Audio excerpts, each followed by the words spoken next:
Hello, my name is Humphrey Hawksley, and I used to be a BBC foreign correspondent. So those of you of my generation might have heard of me reporting from Asia, Sri Lanka, China, Hong Kong, and all those places. And I've been asked to speak to you for 5 minutes about how I got that job, why I did it, and what I'm doing now. And the interesting thing is, blink, and you'll miss it, but blink and I'm going to be 70 years old. Blink again, I'm going to be 80 years old. And you've got to work out how that's going to, or, how do you use all that time and put it together? So back in the 1970s, now to the 70s to me is like yesterday. Back in the 1970s, I had hair down to here. I was hitchhiking around the world, just a few dollars in my pockets. The girls looked beautiful. The music was fantastic. The travel was exciting every day. And I decided then that for my career, I wanted to travel the world and have someone else pay for it, because I was skint most of the time. I had to work all sorts of jobs. I had to sail boats and build boats and dig trenches and work on sheep farms in Australia and all that sort of stuff. And then I became a journalist. Because I was fascinated in how people lived and what they did, my curiosity of anything. So if I came to meet you today, I would just ask. Who are you? What did you do? What makes you tick? What motivates you? What motivates you now? What makes you get out of bed in the morning? And that's what I did for 30 plus years. And I was based in China, where I opened the BBC's first television bureau there. I was based in Hong Kong. I did the handover of Hong Kong. And I did India, and I did Sri Lanka and Pakistan and the Asia-Pacific region. And then when I came back to London 20-odd years ago, what happened, of course? There was the Middle East, there was Latin America, there was the US itself. All of these fascinating things encompassed. But I am sure that, as many of you know, there comes a time when you're sort of getting a little, not old, because none of us are really old, whatever that word means, but the people underneath you are 20, 30 years younger than you, and they have their own people around them.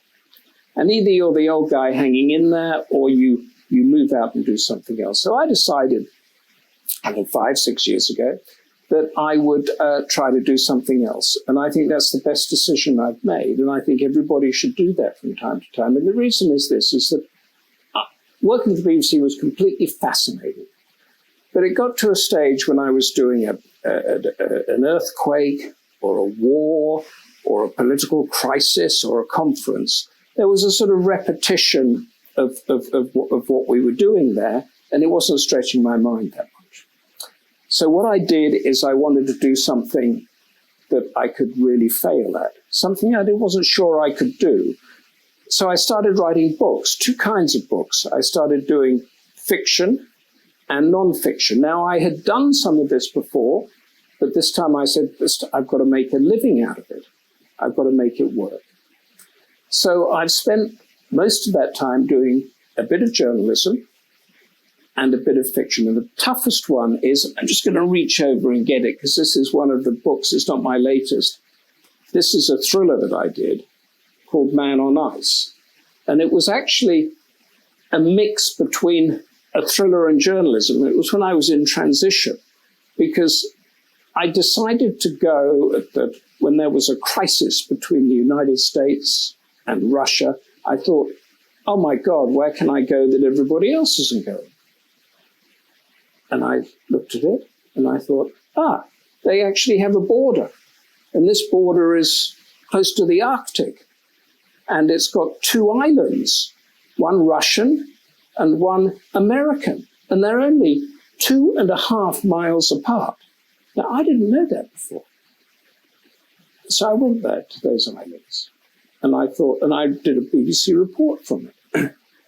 And it was just absolutely fascinating. These 2 islands sitting like 2 sentinels, guarding these 2 superpowers.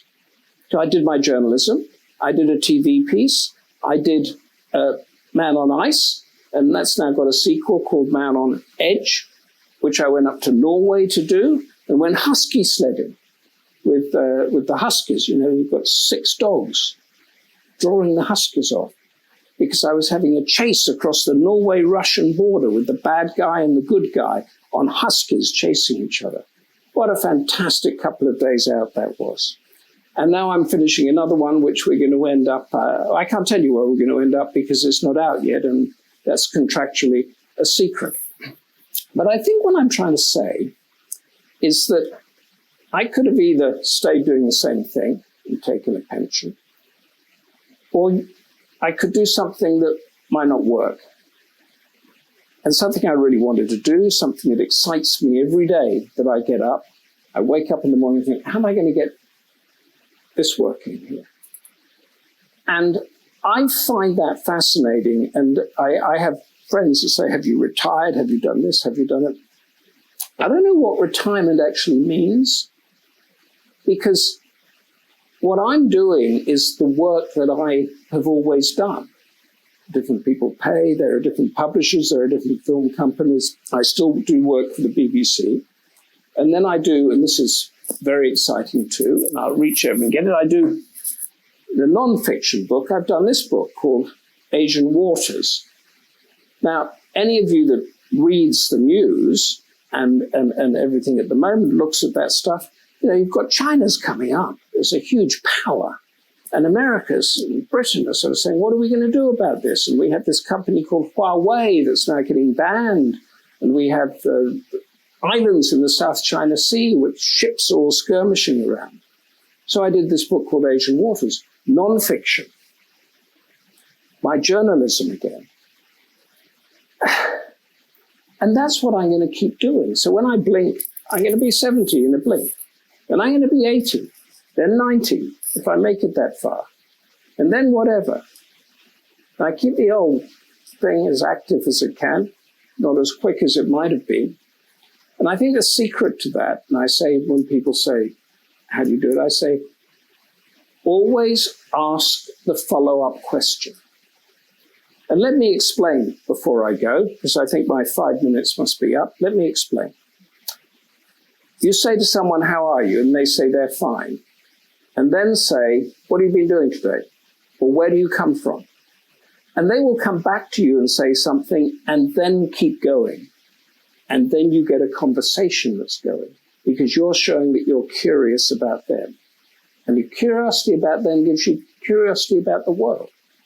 And it keeps us all young. And one thing I've noticed, and I'm not sure whether I should say this, but I will.